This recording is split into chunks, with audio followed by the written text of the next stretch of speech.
Again.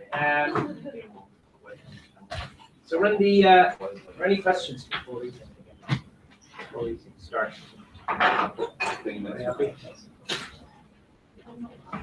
Okay, so we're in the Congruence chapter.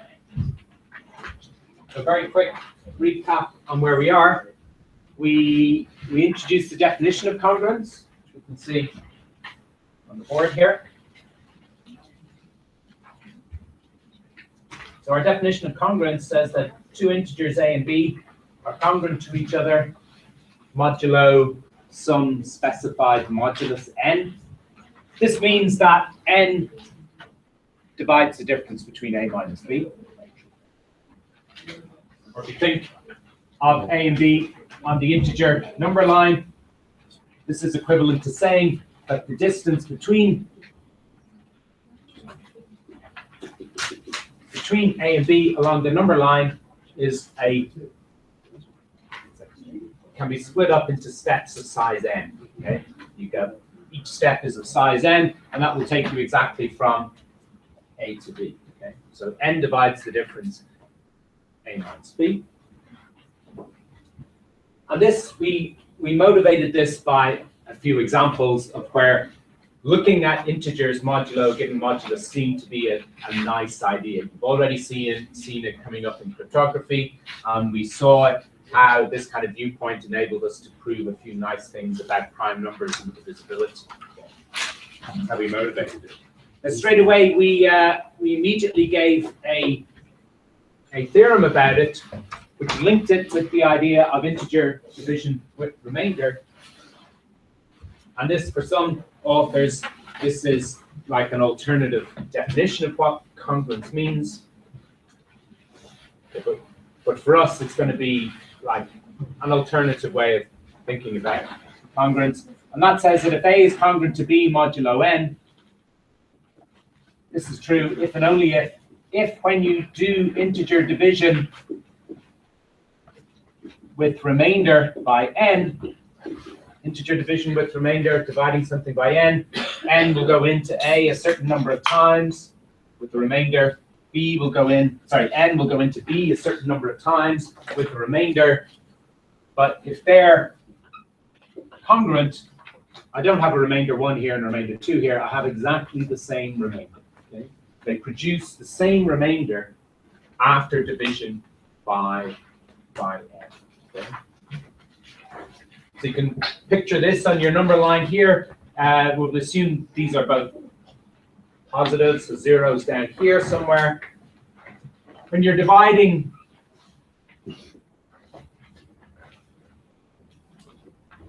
when you're doing integer division of a by n, you've got some multiple here, q1 of n. And then the little extra bit to get to a is this distance r. So what we're saying is that there's another multiple of n, q2n here, and the extra distance that you have to add on to that to get to the integer b. Oops, that's kind of a bad picture because remember this r is supposed to be strictly less than n, the remainder, so I better adjust my picture so that it fits with that. So let's put q1 here, close q1n there, close to a, and there's an extra step on of distance r, and we'll do the same thing here. Our q2 will be about here, q2n, and then the extra distance on is this very same amount r. Okay? So it just gives you two different ways to think about congruence. Okay? Any questions about the definition, first of all, on this equivalent condition there as well? Okay. We then introduced these abstract notions of equivalence relations and partitions. This is to give us a good kind of technical setting in which to place all this talk. And then we proved that congruence relation is an equivalence relation. Congruence relation is an equivalence relation. So for a given modulus, all of the integers will be partitioned by the congruence classes. Okay? Congruence class modulo n is the set of all integers that are congruent to a given representative A of that congruence class. Okay? When you're talking about the congruence class modulo n, there'll be n congruence classes. Usually the best way to think about them is they are represented by the integer 0 through n minus 1. Okay? Those are the smallest non-negative representatives of n congruence classes. Then what we finished with last time was looking at exercise 4.1, and this was a kind of cumulative build-up exercise to this final result that, so here we're fixing a modulus n, that if you got any polynomial f with integer coefficients, this is a well-defined function. Well, it starts off as a well-defined function of the integers. F of x, you can apply it to an integer, you get an integer value. But it's actually a well-defined function on the congruence classes themselves. Now, what we mean by that, saying that it's well-defined, is if I want to apply the polynomial to a congruence class, to actually do the calculation, I have to take out of that congruence class some particular integer. And I use that to represent the congruence class. I can then evaluate the polynomial f of a on that integer. I get some integer value. You see, the problem about defining a function on a set like that is that what if you choose some different representative? Feed it into the polynomial, you'll get a different integer answer each time. Well, probably each time. So each time I take a different integer out of the one congruence class, stick it into f, I get a different integer value.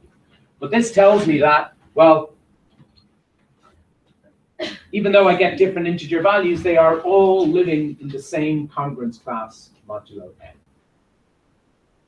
The way we proved that, we said, well, if we take two possibly different elements from the same congruence class modulo n, an a and an a prime that are congruent to one another, when you evaluate the polynomial f of these two arguments, you probably get different integer values, but they are living in the same congruence class modulo n.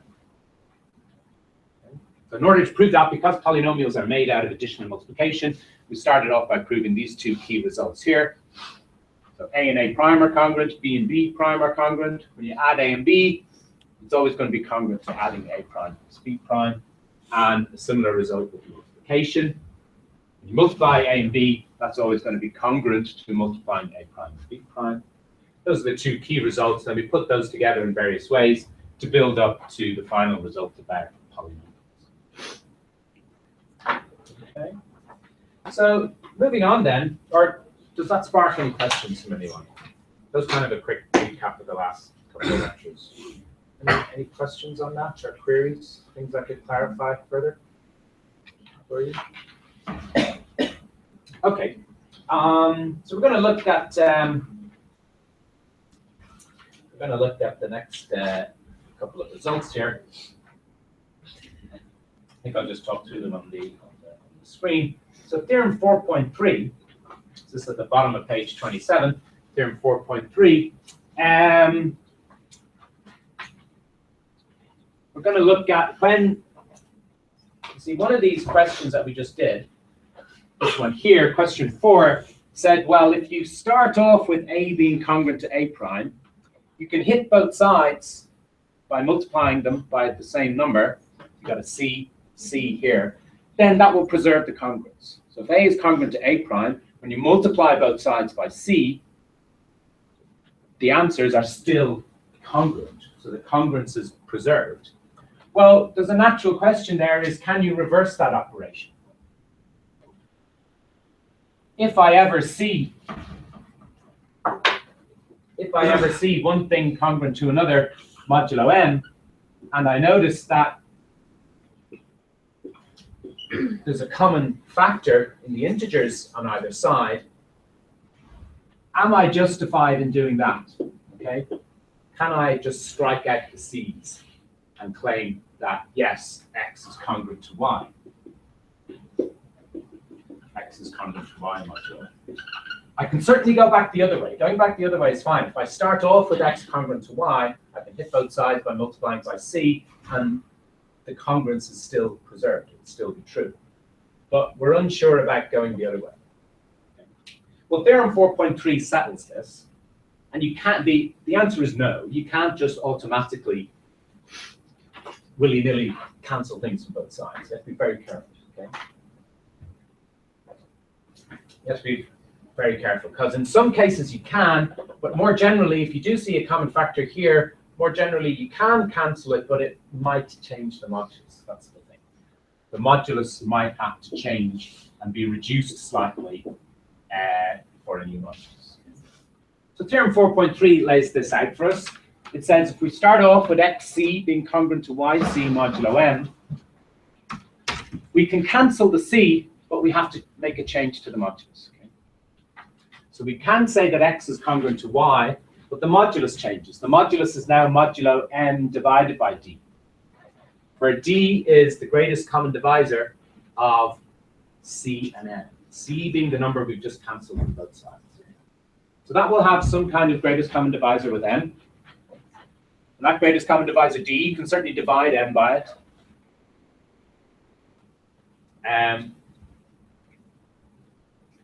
So divide m by it, and that gives you your new congruence. So in particular, one special case of this is if the c is co-prime to m, so in other words, if their greatest common divisor is 1, well then the m divided by 1, of course, will be the same as m, the same as the original modulus. So in the special case that c is co-prime to m, then you can remove it from both sides, cancel it out in effect, and you still keep the same modulus m. Okay. So we can look at the proof of this. The proof of this just proceeds by laying it out carefully and using the definition of congruence that we see. Okay, so it's a nice example of a proof which you just have to unravel this new concept, this new definition of congruence we've given, unravel it back to its definition in terms of divisibility, and then perform the appropriate operation there, and then that should give you the claimed result. Okay. So we suppose that xc is congruent to yc modulo m. D is going to be the greatest common divisor. So we just unravel this definition. This means xc minus yc is equal to some multiple of m. Okay. Remember the definition of congruence. This is congruent to that if the modulus divides the difference. So here we have something congruent to something else. So the modulus m must divide the difference. So the difference is equal to some integer multiple of m. Well, so in preparation for manipulating this, we want to factor out the c on the left-hand side. So we can say x minus y times c is equal to q times m. And now, in order to do the, in order to remove something of c, we have to see, we have to see the common factor on both sides. See, at the moment, we can't see the common factor on both sides. The common factor is going to be this number d that we're going to remove, d being the greatest common divisor of c and m. So we introduce it on both sides. So d is the greatest common divisor of c and m, so it divides c and it divides m. So we suppose that these are the factorizations here of c and m. So c is c prime times d, m is m prime times d. So there I'm just using prime for just some other integer that is closely related to c, and m prime for some other integer closely related to m. So of course, c prime is c divided by d, and m prime is m divided by d. Okay. Now we also note, this is an important point here, a previous exercise that we proved when we were looking at the greatest common divisors, that when you factorize a pair of integers c and m like this, when you factorize out their greatest common divisor, the numbers that are left behind have a special relation to one another. The numbers that are left behind are co-prime. The numbers that are left behind don't share any common factors. And that's easy to appreciate, because think for a moment if they did, think for a moment if c prime and m prime were not co-prime. Let's say they were both divisible by 3 or something. Well, if they both had a factor of 3 in them, surely that could be taken out again into d, and that would serve to increase the greatest common divisor. But D is already the greatest common divisor, so when you factorize out D from C and M, the numbers that are left behind are co-prime. Okay, that's important. So we take our equation that we have from the definition of congruence, we replace C and M with their factorized versions, and now we can remove the D from both sides. Okay, we've just got a regular equation with integers, and we know we can cancel factors from both sides of an integer equation. So we're left with this new equation here, x minus y times C prime is equal to Q times M prime. Now what can we tell from this? Well, we can tell from this that M prime is going to be the new modulus. M prime is equal to M over D. M prime divides the right-hand side, clearly, so it also divides the left-hand side. So we get from this that M prime divides the left-hand side, which is x minus y times C prime.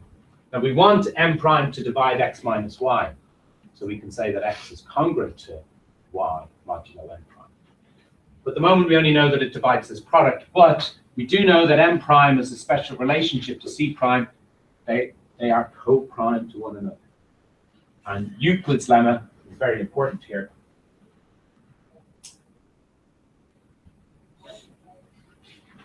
Okay, we want to keep reminding ourselves of this important lemma, Euclid's lemma. I'll try and quote it. Is that the greatest common divisor of alpha and beta is 1, and alpha divides beta times gamma. That implies that the alpha divides gamma. Okay, that was Euclid's lemma. Okay, an important exercise that we proved in the divisibility chapter. Okay. So if a pair of numbers are co-prime, alpha and beta here, if alpha nevertheless divides some product with beta as a factor, because alpha is co-prime to the beta, the divisibility we see here must be carried by alpha dividing gamma. Okay? Because alpha shares no factors with beta at all. So the only way this can happen is if alpha divides the other factor gamma. So we can use that here. The M prime and C prime are co-prime. We've already established that. So therefore, M prime divides the difference x minus y. And that is the new congruent statement that we wanted to reach. Because this says that x is congruent to y modulo M prime, and that's the required conclusion, because M prime is just equal to M. Okay. So to fix this question cancellation here, yes, we can do this. XC, if XC is congruent to YC, we can say this implies that X is congruent to Y, but we need to adjust the modulus. We adjust the modulus by dividing it out by the greatest common divisor of C, and M. Okay.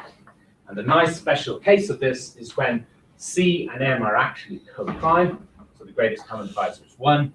Well, that means you don't have to change the modulus. You can simply strike C from both sides and keep the same modulus.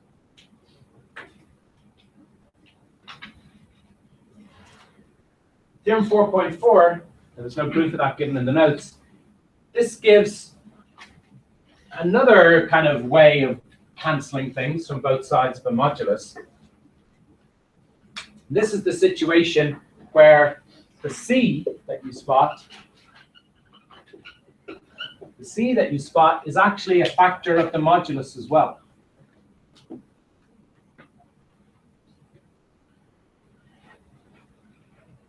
And the conclusion here is that, yes, you can cancel the C from all three parts of the modulus. Take it from the left-hand side and the right-hand side of the congruence, and also out the modulus as well. Now, the proof of this is very immediate. You see it immediately once you unravel the definition. Okay?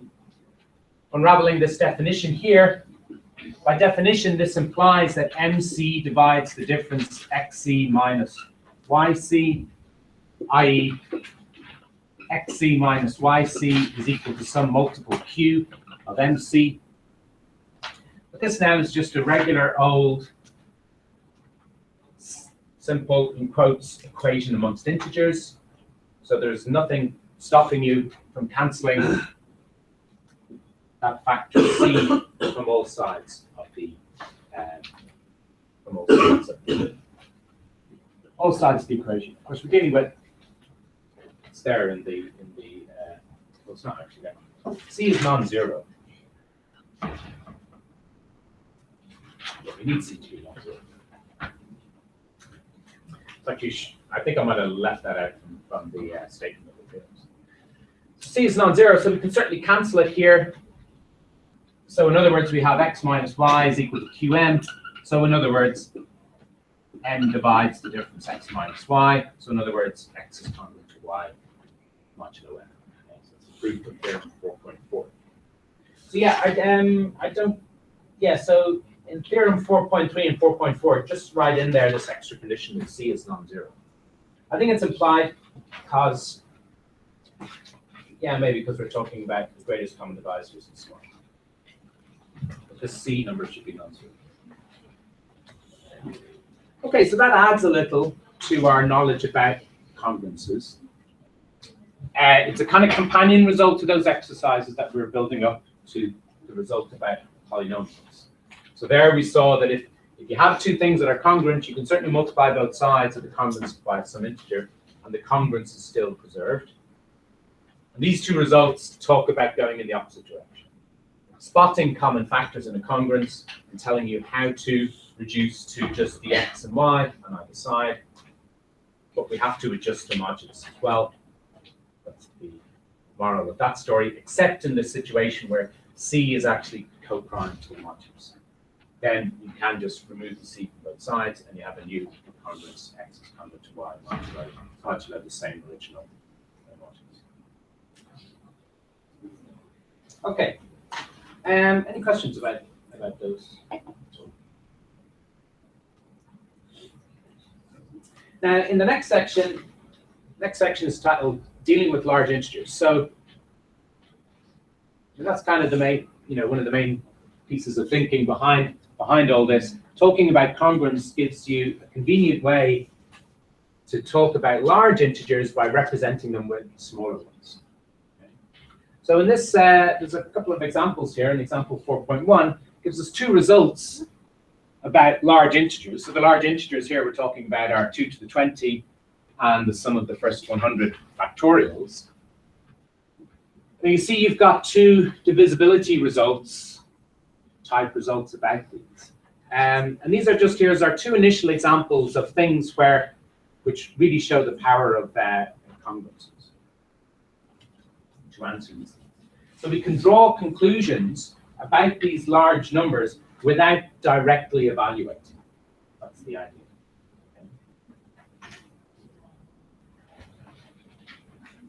Okay. Section 4.2, example 4.1. So the idea here is getting results about large integers. And by large, we mean large integers without explicitly evaluating.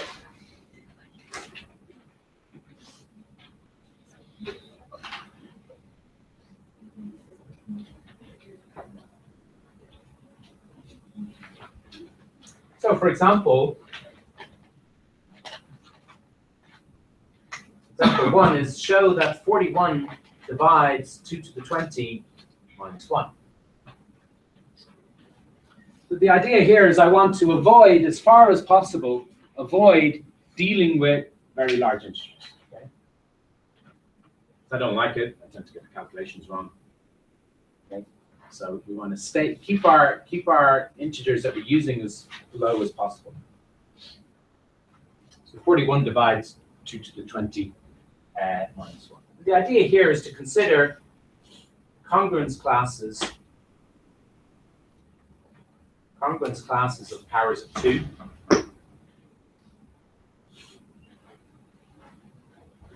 So, well, certainly, I mean, you go up to 2 to the power 4, well, 2 to the power 4 is 16, 2 to the power 5 is 32. Okay, these numbers are starting to get big. 2 to the power 6 is 64, but I don't have to keep talking about 64. Instead, I can reduce it, because 64 has gone above this number 41. So I can immediately reduce it modulo 41. So modulo 41, 64 is 23, isn't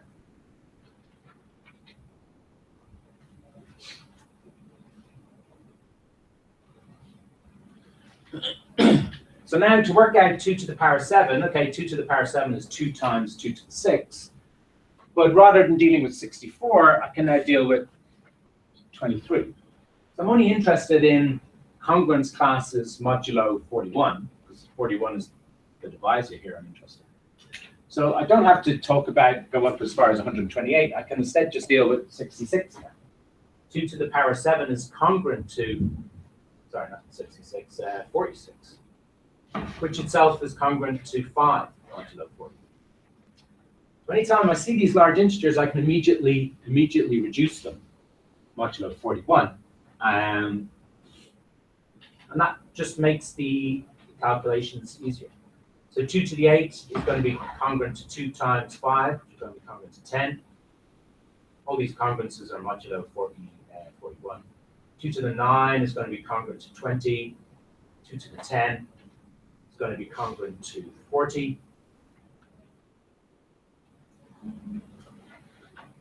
Actually, at this point, okay, I could continue in this way. I'm already halfway, 2 to the power 10. I could keep going, 2 to the power 11, 2 to the power 12, 2 to the power 13. Pretty soon I get there to 2 to the power 20. But of course, when you see 40, that has a... Normally, okay, in one way you don't think about reducing that modulo 41 because it's already reduced. But of course, 40 has also quite a nice representative modulo 41. Namely, -1, yeah. And what's so nice about -1? Well, you see, I'm already at the halfway stage, 2 to the power 10. So if I, rather than multiplying by 2 this time, if I square 2 to the power 10, that of course is equal to 2 to the power 20, which is the integer I'm trying to talk about. But I'm only interested in its divisibility properties 41, and I can figure that out in the congruence classes. So this is going to be congruent to -1 squared, okay? Because -1 is congruent to 2 to the 10, modulo 41, but the congruence classes of squaring them will be the same modulo 41. And it's easy to see that -1 squared is +1 modulo 41.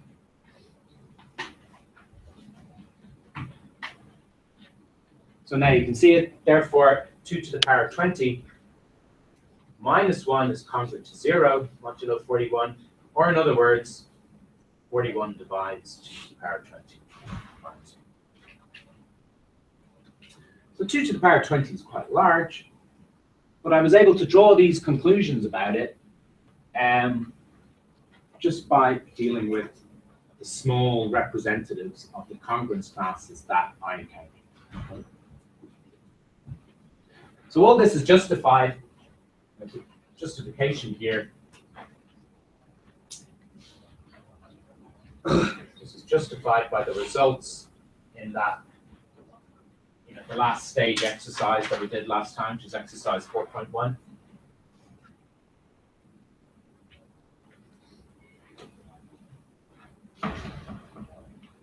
So here, for instance, I said 2 to the 6 is congruent to 23. So 2 to the 7, which is 2 times 2 to the 6, that will be congruent to 2 times 23. And then this thing about raising to powers, 2 to the 10 is congruent to -1. So if I raise them to the same power, the answers will be congruent.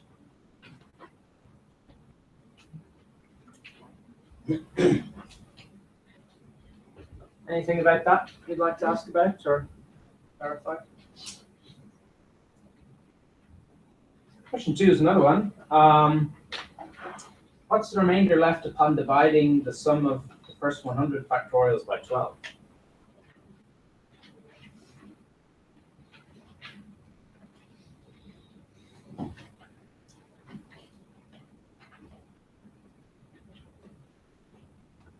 Okay, the sum of the first 100 factorials is just an integer. It's very large. Factorials grow very fast, of course. Add all these together, it's going to be very big. But any integer, I know I can divide it by 12, and it will give me some integer remainder, which will be one of the numbers 0 through 11. Now, what I don't want to do is explicitly evaluate this thing on the left-hand side, and figure out the large integer that it is, and then go around trying to divide it by 12 and see what remainder is left over. I want to use the idea of congruences to help me do that. But you see, what are factorials? N factorial is multiplying together all the numbers from n down to 1, all the integers from n down to 1. But if you're dividing by 12, well, 12 is 2 squared times 3, 4 by 3. So we notice that for every n bigger than or equal to 4, 12 divides n factorial. Okay? Since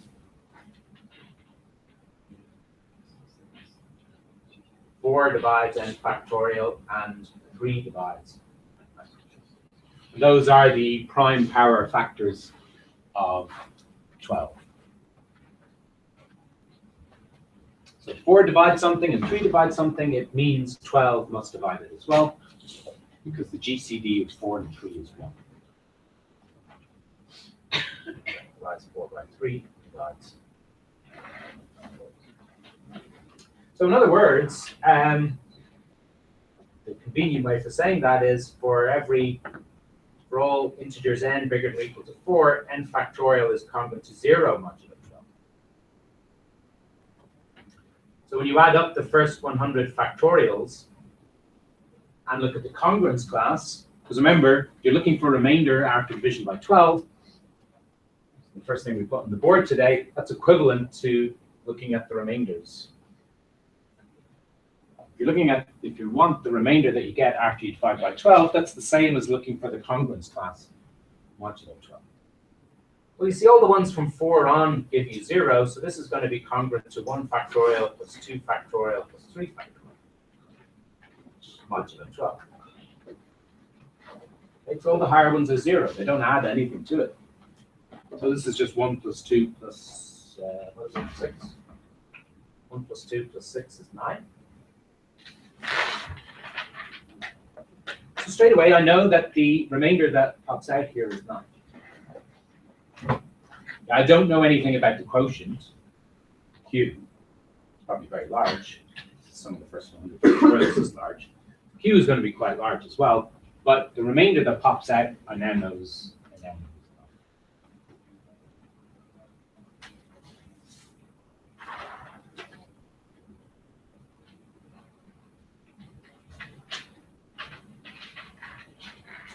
is equal to Q times 12 plus 9. Okay, so it's another example of how answering certain types of questions about large integers is made a hell of a lot easier by talking about congruences modulo the appropriate modulus. Okay. Now in exercises 4.2, there's a batch of exercises here which will give us good stuff to talk about in the tutorials this week. There'll be number theory tutorials on Friday. So have a go at those. All those exercises in 4.2. We'll discuss those on Friday. But any questions at the moment? Okay.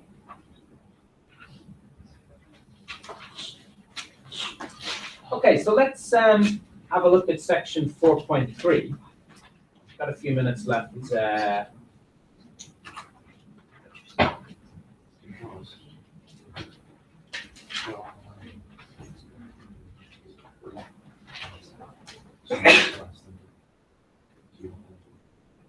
We'll talk about this next week as well. So we've got our we've got our integers, and if we fix a particular modulus m, we can talk about the integers modulo m. And that's a partition of the integers with n congruence classes, n subsets in the partition. Conveniently represented by 0 through n minus 1. We've already proved that we've got these operations of addition and multiplication, and they fit very well with the congruence classes. Now, if we use this square brackets A and square brackets B, if that denotes the congruence classes modulo m,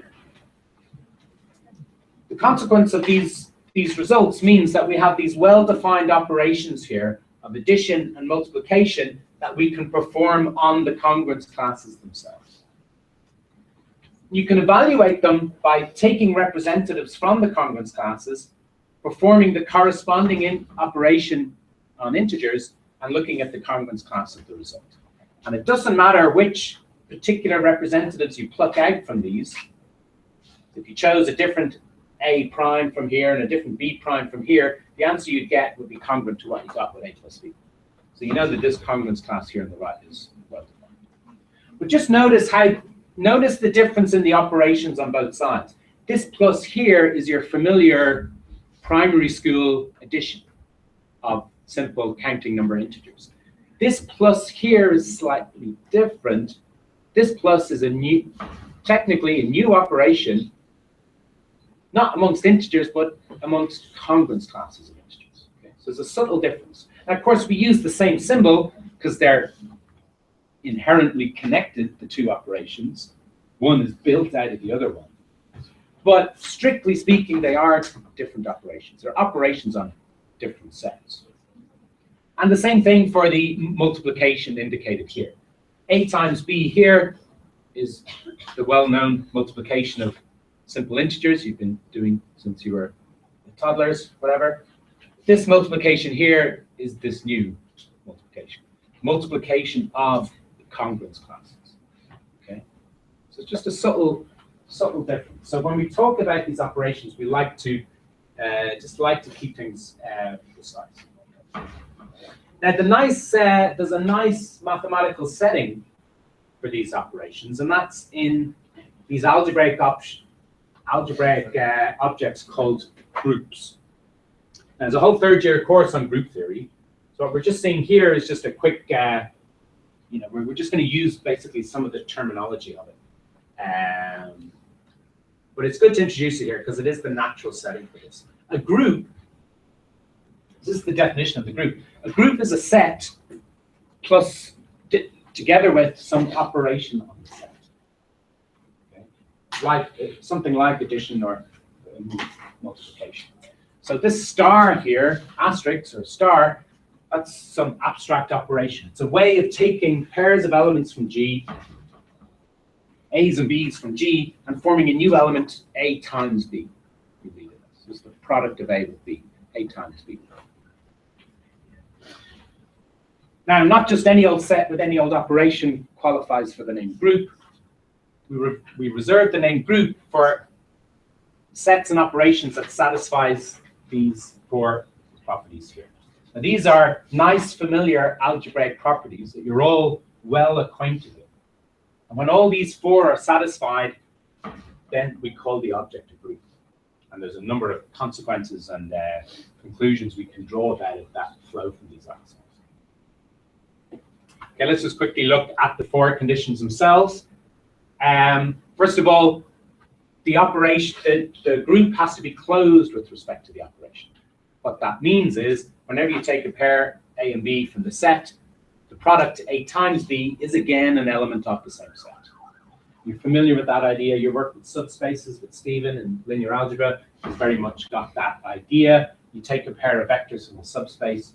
You take any linear combination. Okay, there you've got vector addition and scalar multiplication. Take any linear combination. It keeps you in the same subset if it's a subspace.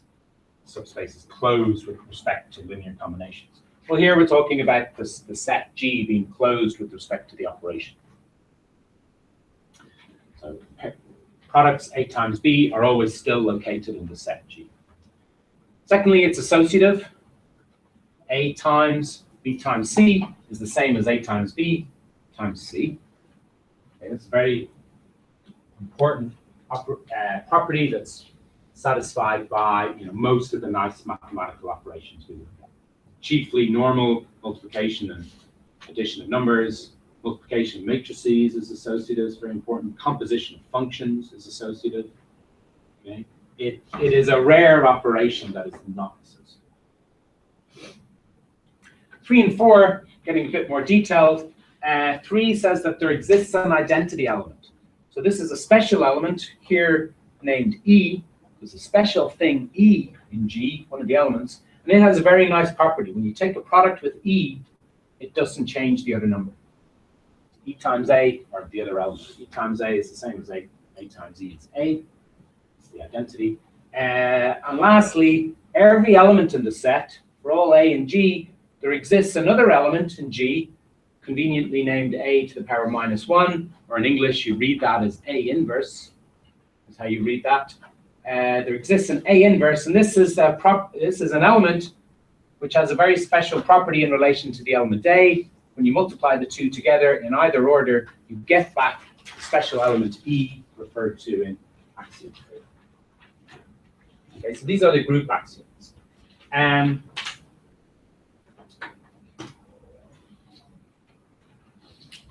So what we want to, one kind of question, which we'll turn to,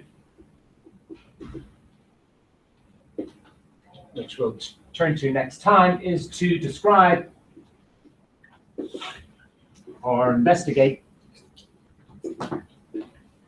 some of the basic group properties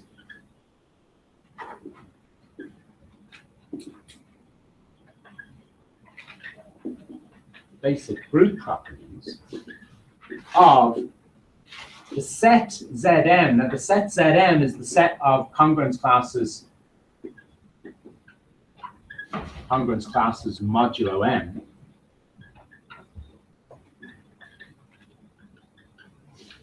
That set investigates some of its group properties under the operations. And remember, a group is a set together with an operation. So we have two candidate operations here. There's two candidates for that operation asterisk that's mentioned there. These operations of addition and multiplication of the congruence classes. So this is the question we're going to turn to in our lecture next week, and it provides some of the setting, context, the framework for some of the discussions to come, especially the next chapter, which is on this new function called the Euler-Toschi function, which is our subject in chapter 5. So the very first question we're going to look at is Zm a group under addition? Is Zm a group under multiplication?